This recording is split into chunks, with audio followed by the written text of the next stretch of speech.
여러분 안녕하십니까? 이어서 광주 MBC 뉴스데스크입니다. 광주공항과 인천국제공항을 연결하는 국내선 항공편 도입이 검토되고 있습니다. 국제선 임시 취항 요구에 대해 정부가 묵묵부답인 상황에서 광주 인천 노선이 생기면 해외로 여행이나 출장 가는 시민들 불편이 줄어들 것으로 보입니다. 윤근수 기자입니다. 광주 전남의 국제선 항공 기능은 1년째 마비 상태입니다. 무안국제공항은 내년 3월까지 재개항이 어렵고 그 이후로도 불투명합니다. 임시로 광주공항에 국제선을 취항시켜달라는 요구는 정부에서 받아들이지 않았습니다. 최근 광주시가 다시 신청했지만 보름 넘게 답을 주지 않고 있습니다. 여행업계는 고사 직전에 몰려 있습니다. 해외로 여행이나 출장 가는 시민들의 불편도 가중되고 있습니다. 광주에서 인천까지 공항까지 거의 5시간 걸리잖아요. 무안에서 가면은 한 2시간 반밖에 안 걸렸었어요. 그런데 그 모든 것이 불편한 점이 좀 많고 그러거든요. 지난 국정감사 과정에서도 이 같은 문제가 지적됐습니다. 당시 정준호 의원은 내항기, 즉 광주와 인천공항을 오가는 국내선 도입을 대안으로 제시했고 국토부도 긍정적으로 답했습니다.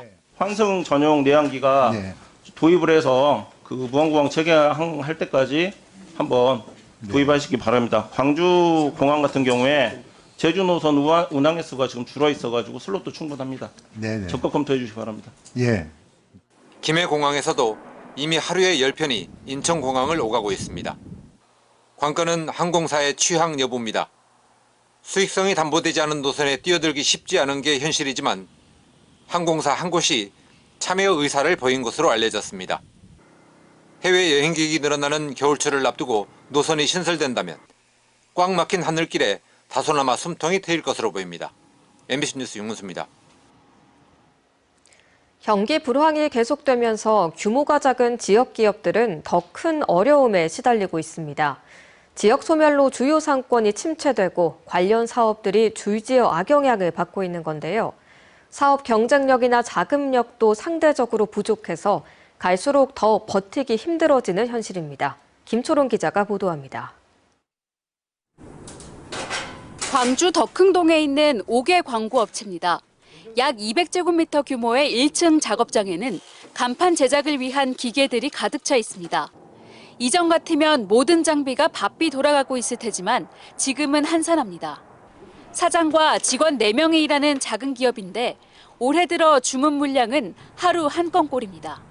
근데 요즘 피부로 느낄 정도가 좀 심하다고 느껴지네요.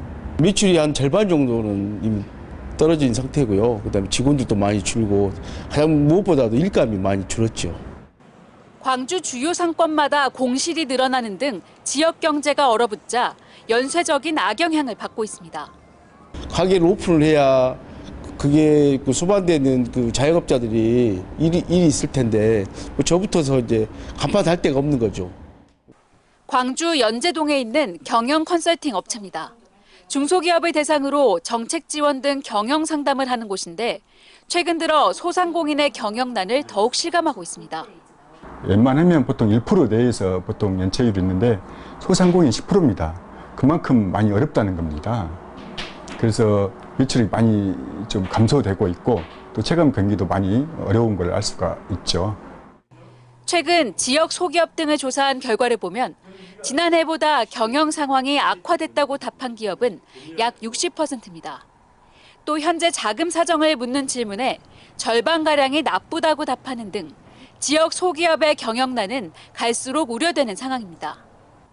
특히 소기업의 경우 대출 조건에 충족하는 것조차 쉽지 않은 데다 2,3금융권에서 대출받는 경우가 있어 이자 부담이 큽니다.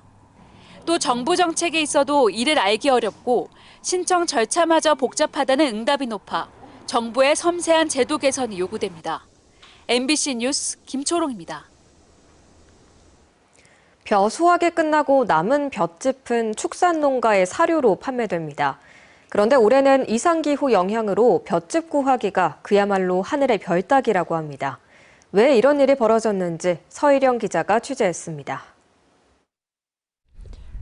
전남 한평에서 한우 300마리를 키우는 한 농가. 이웃 농가와 업체에 일일이 전화를 걸어봐도 요즘은 소에게 먹일 볏짚을 구하는 게 쉽지 않습니다. 벼 수확기 내내 이틀에 한 번꼴로 잦은 비가 내리면서 볏짚을 말릴 틈이 없다 보니 전국적으로 수거율이 크게 떨어져 품귀 현상이 벌어진 겁니다. 평소 같으면 국산 볏짚 200여 개가 2단 높이까지 가득 차 있어야 할 창고지만 올해는 겨우 2-3개, 보름 분량만 덩그러니 남아 있습니다. 이마저도 수입 건초입니다. 수입산 건초는 2배가량 비싸지만 이마저도 물량이 없어 못 구하는 상황입니다. 제가 한 업체 한 7개에다가 전화를 드려서 물량이 있냐고 여쭤보니까 한 1월 달까지 예약이 다 차 있다고 하시더라고요. 벼농사와 한우 사육을 병행하는 농가들도 사정은 크게 다르지 않습니다. 깨씨무늬병 등 병충해가 번진 탓에 겨우 건진 볏짚도 품질이 낮아 소들의 영양 상태가 걱정입니다. 한 30%가량이 줄은 것 같고요. 품질이 떨어진 볏짚을 오래같이 수확을 하다 보면은 저희가 이제 영양분을 추가로 첨가제로서 저희가 또 돈을 들일 수밖에 없는 상황이 올 것 같고요. 이렇다 보니 가격도 치솟았습니다. 산지 거래가는 한 롤당 8만 원에서 9만 원 선으로 지난해보다 20%가량 올랐습니다. 부족해진 볏짚을 두고 지역 간 확보 경쟁까지 벌어지고 있습니다. 앞서 농협은 볏짚 수급 안정을 위한 긴급 대책으로 지역 간 거래를 유도하기 위해 한 롤당 최대 1만 원씩 지원하겠다고 약속했습니다. 하지만 조사료 주 생산지들은 조사료 공급 안정화에 매년 지자체 예산이 투입되는 만큼 지역 내 우선 공급이 필요하다고 주장합니다. 축산농가를 위한 보조금이 결국은 조사료 경영제를 통해서 외부에 반출되는 그런 효과가 있습니다. 그래서 이런 부분들을 바로 잡아야 된다. 이상기후 여파로 연일 농어촌 공급망 체계가 뒤흔들리며 생산자와 소비자의 불안감이 나날이 커져가고 있습니다. MBC 뉴스 서희령입니다. 광주FC가 오는 일요일 수원을 상대로 올 시즌 K리그1 마지막 경기를 치릅니다. 일찌감치 1부 리그 잔류를 확정지으면서 광주의 시선은 다음 달 6일에 열리는 코리아컵 결승전으로 향하고 있는데요. 선수들은 창단 후 처음으로 우승컵을 들어 올리겠다는 각오입니다. 김영찬 기자가 보도합니다.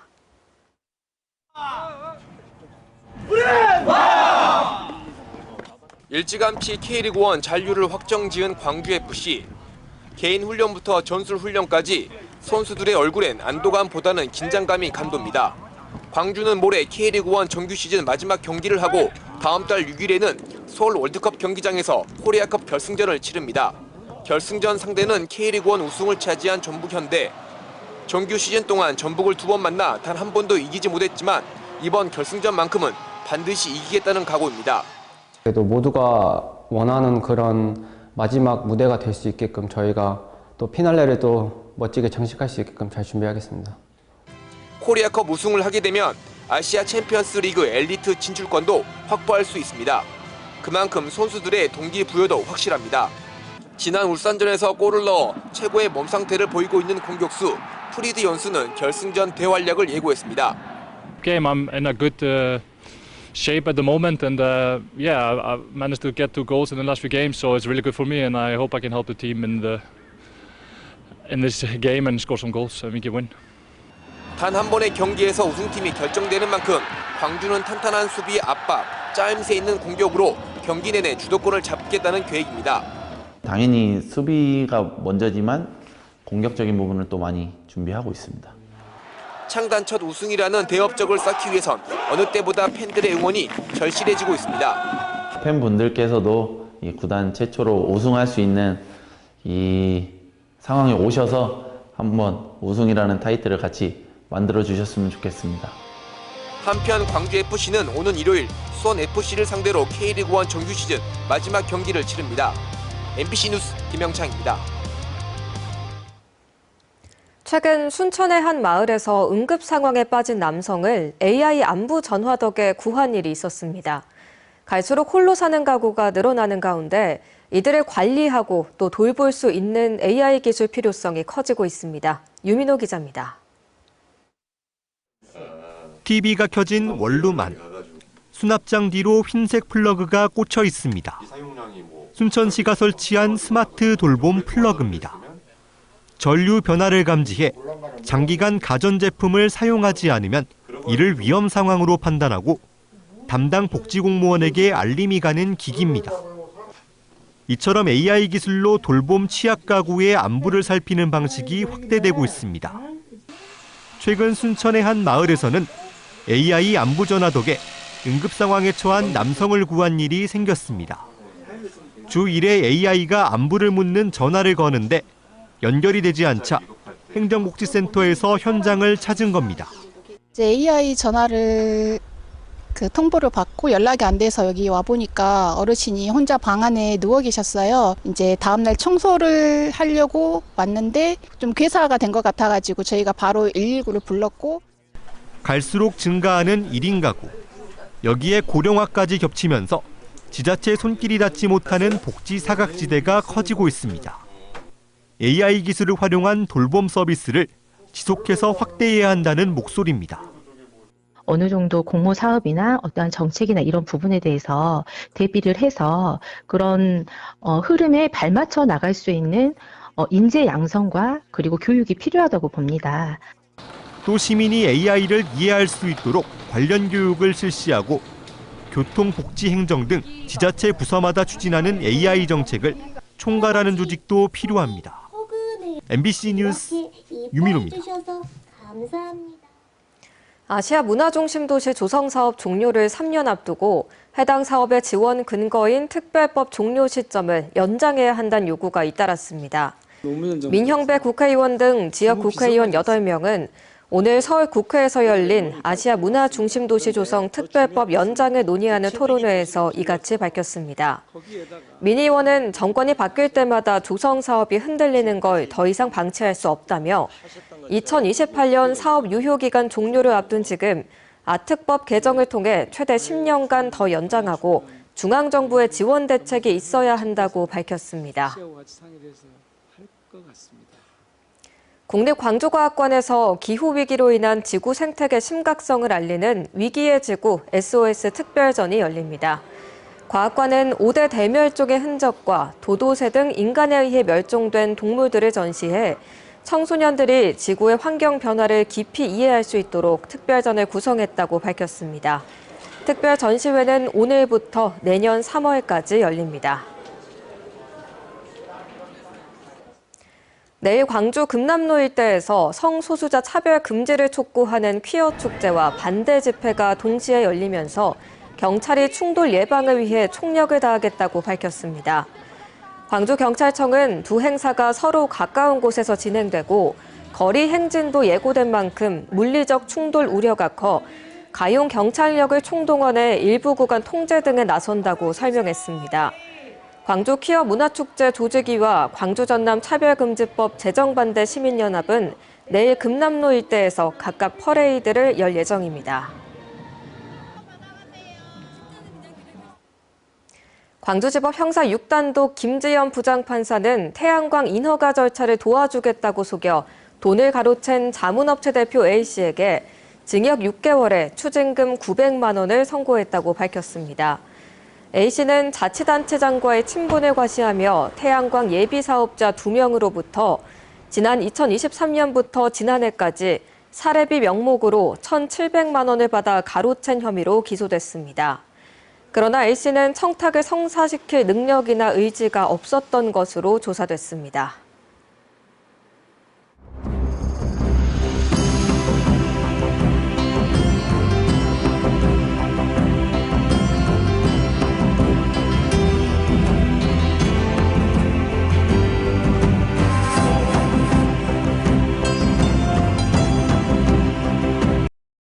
언제 어디서나 내 손 안의 뉴스.